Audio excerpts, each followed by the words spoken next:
Il y a des petits bouts dans le terrain et ça colle à nos chaussures et du coup c'est pas évident de jouer. Sous les crampons de ce jeune joueur du RSO Cournonterral, une drôle de matière s'agglutine. Les granulats et les fibres synthétiques du terrain ont fondu pour former ces amas. L'état de la pelouse se dégrade à vue d'œil. Les enfants sont en danger. Parce que ça, en pleine course, un enfant, s'il tombe, il peut se faire très mal.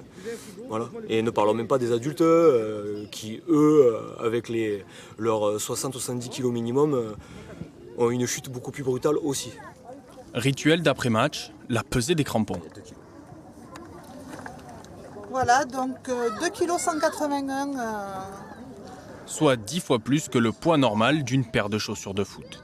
Si on les lave pas le jour même ou le soir avant un entraînement, et après ça va faire que ça va s'accumuler. Moi je vous dis, j'ai déjà fait un entraînement avec 1 kg sur chaque pied. Certes ça fait les jambes mais ça fait aussi les croisés.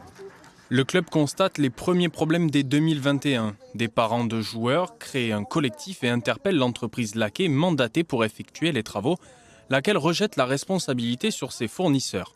Un immobilisme qui met en péril l'avenir du club.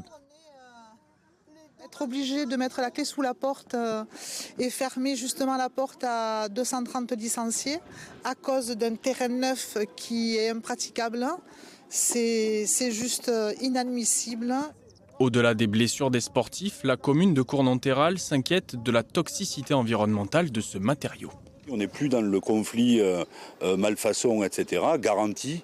On est vraiment sur quelque chose qui potentiellement pourrait présenter un risque sanitaire pour les pratiquants ou ma population. Contactée via ses avocats, l'entreprise Laquais n'a pas donné suite à nos sollicitations. Elle est déjà en conflit avec d'autres communes depuis le début des années 2000 pour les mêmes raisons.